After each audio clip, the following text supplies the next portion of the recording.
Today we are going to be talking about the definitive worst arc in all of One Piece. Let's get into it. So, most people would say, from what I've seen, that the worst two arcs in One Piece are either Thriller Bark or Long Ring, Long Land. I'm going to make the case to you today that Long Ring, Long Land, though, is by far and away, much worse than Thriller Bark. It is the single worst arc in all of One Piece, hands down, no doubt. So, let's get into the reasons why. First off, we have just the abysmal setting. The island is bland. The only gimmick in the whole place is that everything's long. But that's it. There's nothing else. There's no special treasure there. There's no special reason why the Straw Hats are there, except that the log post has led them there.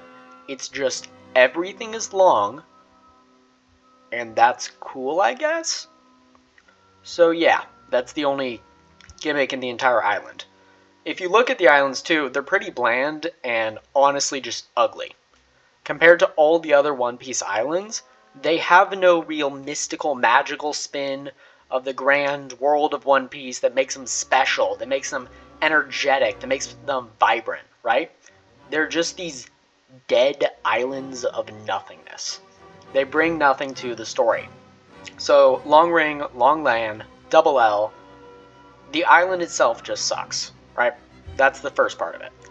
But then secondly, we have to talk about Foxy and his crew, which just turned the arc from something not poised for success, but poised for failure, to an arc that is utterly abysmal and hands down the worst in One Piece. The main part of Foxy's crew that makes it just horrible is Foxy himself. He contributes nothing to the wider story of One Piece. He's sort of this anti-evil villain, not in the sense that he's a good guy, but in the sense that he really can't be evil. He doesn't know how to do it. First off, the whole Davy Back fight and everything isn't a threat. It's a non-issue. The entire plotline with Foxy just does not really concern the Straw Hats when you think about it in a bigger picture. Even though Luffy is supposed to respect the results of the Davy Back fight, and that if he loses a crew member, they're gone for good and lost to Foxy, you have to remember that Luffy on his own, in a fair fight, is going to defeat the entire crew that Foxy has. All 100 whatever of them. They can be beaten by this one guy, because they suck. Their captain has a pathetically low bounty that is entirely based upon the premise that he has a lot of men who he's won from the Davy Back fights. That's it. He's just a fraud of a pirate, and he really doesn't pose a threat. The arc itself, though, doesn't even really tie into the greater, wider world of One Piece. Foxy doesn't come up at some other big plot point in the show. He doesn't show up at Marineford. He doesn't show up in the New World. He's just not a big deal. He's not tied into a lot of the lore like Crocodile is, or like Mihawk is, or like Shanks is, or as any of the other big characters in One Piece are. Almost every single major villain in the show is tied into some broader scale, is tied into the broader scope, I should say, of the show. Let me give you an example. Arlong. So the difference between Foxy and Arlong is that while Arlong was made super early in the show, he still is relevant even up to the Fishman chapter, all the way after Marineford in episode, I think the episode's 500 to 600. Arlong was a part of the Sun Pirates, a group of pirates who, some of them, had been enslaved to the world nobles as fishmen, and had broken out and formed this pirate crew to sail the seas, be free, live the life they wanted to, right? Just this awesome crew of fishmen pirates. Arlong was part of that, but then there was a division among the crew about, can you really trust humans? You know what they've done to you. They've enslaved our kind. They're these evil, barbaric creatures. We should enslave them back. But then you also got others on the crew like Jinbei who say, no, humans can be good. They can be compassionate. They can be good to fishmen, but we have to treat each other with mutual respect and move past our differences. This is a plot point that comes up in Fishman Island hundreds upon hundreds of episodes after Arlong and the events at Arlong Park, with Nami and all that are completely relevant halfway through the story of how much has currently been produced of One Piece. That's insane, right? That self-referencing is what makes a lot of these villains so incredible. Villains from the first half of the Grand Line often tie into the Emperors in the New World. They tie into the story hundreds upon hundreds of episodes later than when they were originally introduced, and they have a grander purpose in the scope of the entire show. Foxy does not. He's a little gimmick villain. He just does not reappear again in any significant way. He's in a filler arc some episodes later, but that's it. He's not this big threat. He really doesn't have this grand ambition that he has any chance of achieving. He's a minor little villain who is just a road bump on Luffy and the Straw Hat crew's journey to find the One Piece. Another thing that makes Long Ring, Long Land so pathetic as an arc is that it's really overly cartoonish. One Piece as a whole is an anime, and thus is by definition kind of a cartoon.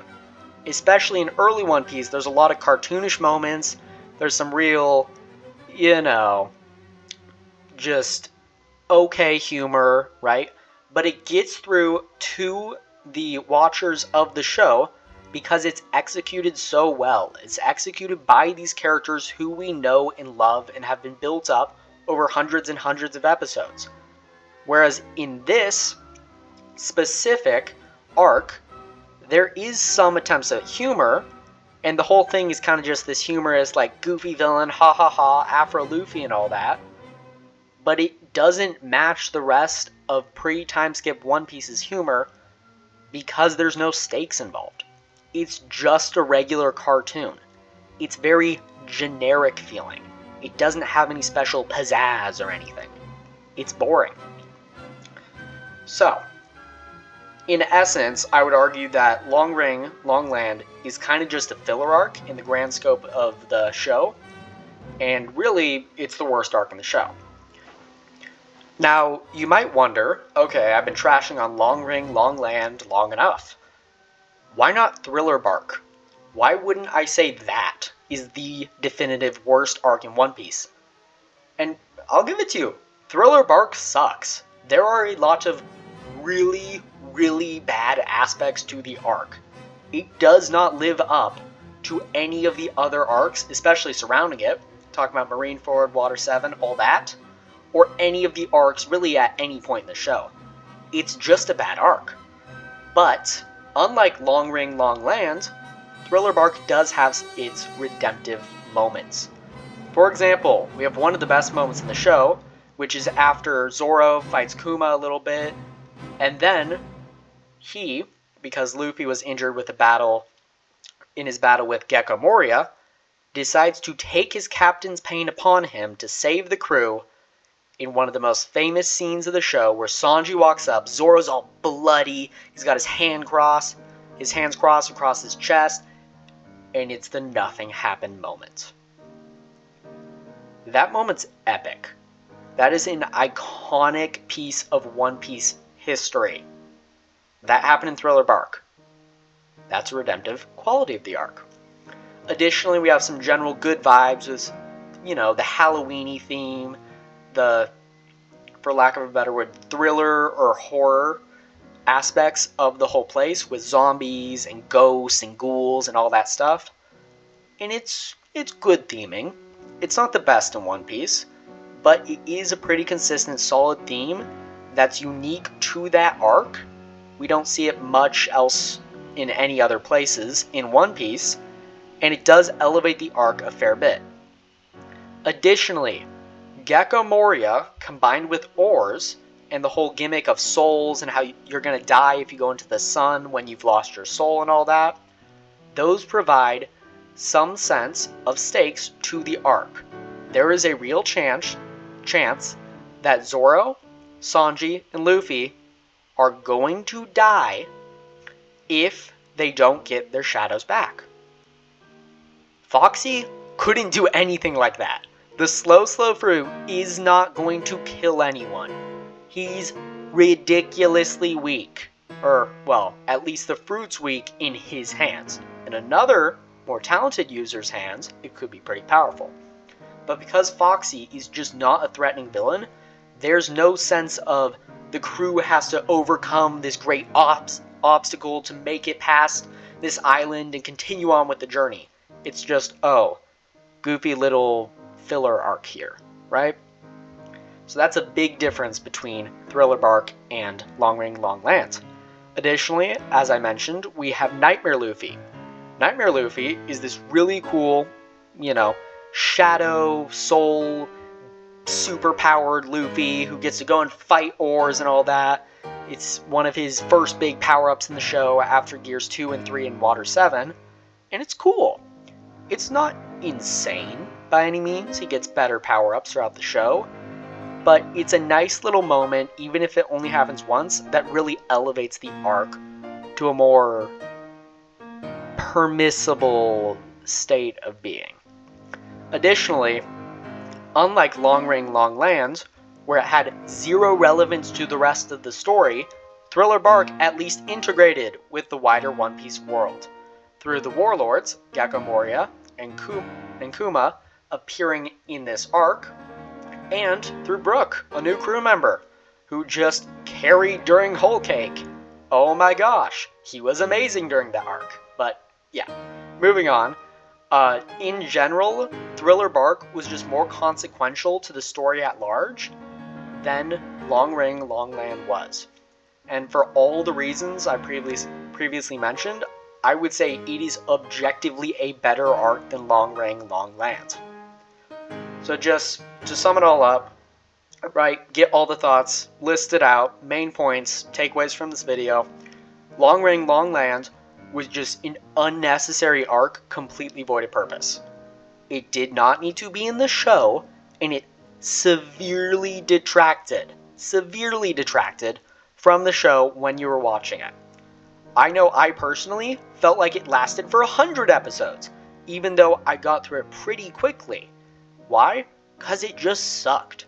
It was a bad arc.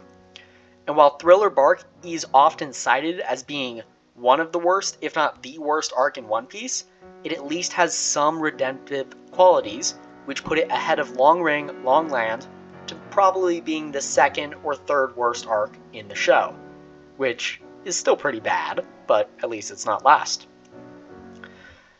So between the redemptive qualities of Thriller Bark and the just complete abysmal mess that was Long Ring Long Land, I am certain that Long Ring Long Land, I'm not going to say it again, is the worst arc in the entire show of One Piece. And hey, if you enjoyed this video and you got something out of it, make sure to subscribe and check out any new videos that have come out on our channel. We're trying to post every single day, or at least every other day, for your entertainment and for the bettering of our skills on YouTube. Thanks so much for watching. Bye.